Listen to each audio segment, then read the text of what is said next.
What's going on, Team MG? Back with another performance series video. When it comes to performance and getting your horse to perform better, one of the key ingredients of that is a really good backup. That's going to help our stop, that's going to help our collection, that's going to help get our horse's butt under them. I spent some time this past year with Stacy Westfall, and just like Mr. Miyagi, she had me back up all day long. For 8 hours, I don't think she asked me for anything else other than back up. Make it better, make it more efficient, make it easier, make it where it can guide. Today's video is getting our horse to guide going backwards. By this time, you should have already watched a backing video and you have your horse backing pretty much on their own. You ask them to back and they stay wanting to back. As we start guiding, a couple of big misconceptions. When we're backing and people are doing figure eights and working on these obstacles, we really don't want to move their butt while we're backing because that takes their motor out from under them. We want to keep those hocks underneath them, and that's the motor, and we're going to steer with the front. We're going to steer with the shoulders. So guiding backwards is very, very, very similar to guiding forwards. We're going to keep our eyes in the opposite direction they're going, so basically looking straight forward, and when we want to turn, we're going to look the opposite direction of where they want to go, and they're going to straighten up to us. It's very difficult. Everybody wants to look over their shoulder, everybody wants to look down. If you're doing an obstacle that you're looking down, you want to see that out of the corner of your eyes, but you don't want to be looking at it because that throws their alignment off and it really gets you backing up funky. Think about this as when you're backing up in your car and now they have the little TV, the little camera system there. You're sitting straight and looking at that. Well, we're going to look the opposite direction that we want to go. So we're backing up, we're looking straight, and he's going to stay straight with wherever I'm sitting. The same way that we steer whenever we're going forward and we're guiding that horse, we have 2 legs and 2 reins on, whether you're two-handed or one-handed, and whenever we go to steer, we look where we're going and we take a leg off and a rein off, and that horse wants to get there to that opening, and then if we need to give a repercussion, it's that outside leg that is the repercussion. Well, it's going to be the same thing for him. So first things first is I'm going to bring him right here. At this stage, you should already just be able to start putting your legs. I want him backing and putting his head down. Notice 2 legs, 2 reins. Look at the MG sign and back him up. Everything that we do, we're going to drill on one side first. So here both calves are touching him.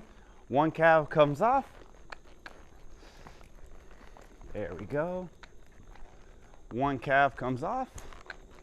And the second I want him to stop the turn, I just put my leg back on him. So I'm backing him pretty straight here. I don't want to be pulling him backwards through this. I want him where he's backing up on his own. Take a leg, take a rein, and back straight up. Notice my hands are completely loose. I want him to be backing on his own. Ho. Good boy. So that's really how we're going to get him to guide, is we're going to have him backing straight and square, and we're going to take a leg off. He's going to start turning. When we put the leg back, that means that's where we want you. Take a leg off, he starts to turn, put the leg back, we want him. Notice in all the guiding and the spinning and the stepping around, everything that we do, we drill one side, one side, one side. I'd rather you guys whole-ass one thing than half-ass 2 things. So for this guy, I keep changing where I'm looking. I'll back up straight, and I don't turn again. That's another thing, forward or backwards. Whenever we're working on these pivots and these turns in motion, and we start straightening the lines up and stop making a circle, I want you to be able to back straight. Once he gets straight, square, and even for a few strides, look left, make a hard turn, back up straight, square, and even, look left, make a hard turn, straight, square, and even. That's going to make him crystal clear, understand the concept of, even if we're going backwards, when I ask you to back, I need you to keep backing until I ask for something different. When I take a leg off, follow the leg that comes off of you. Stop whenever the leg is put back on you. Again, you don't want to be pulling through this. If you're pulling your horse in the backup, your horse is not going to guide well backwards. If they're moving on their own and you can click and just wiggle your feet a little bit and they're backing up on their own fruition, then it's pretty easy to get them guiding backwards. But that's really the trick to get them backing up, is I want to make sure, see right there, pull on his face at all. Take my leg off. And in this stage, this is only day 2 of him backing up and guiding.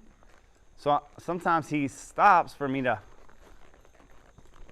change directions in the backup, and that's okay, because I know very quickly, just like that, he kept with that backwards motion. And if he thinks about getting drunk and turning before you're ready, just back him up straighter. But I really like how he's reaching down, he's getting low and long in that backup. Ho. It's important that they get their head down, because the more they get their head down, the more they round up their back and they have somewhere for their back feet to go. Just like that, I did a bunch to the left. I would give him a little breather and do a bunch to the right. Very quickly, you're gonna have a horse that guides really nicely and just stays as straight as an arrow wherever you're going. And this will morph into figure eights and L's and zigzags and serpentines, because that horse is gonna be moving so easily that he's gonna be able to guide easily. If your horse is in a bind mentally backing up and he feels bunched up, the odds of you guiding him well are very little. They're not gonna guide well because they're already too busy just thinking about backing up. So before you even start this, the reason he's being so successful just in his second time trying to guide backwards is because I've been doing a lot of every single session that we have, we back a minimum, a bare minimum of 300 feet easily, every single riding session. So he's already starting to get comfortable backpedaling. The more you backpedal, the easier it is to backpedal, and he's just starting to get comfortable, so now I can start guiding him. Well guys, that's the tip of the day. I'll see you on the next video.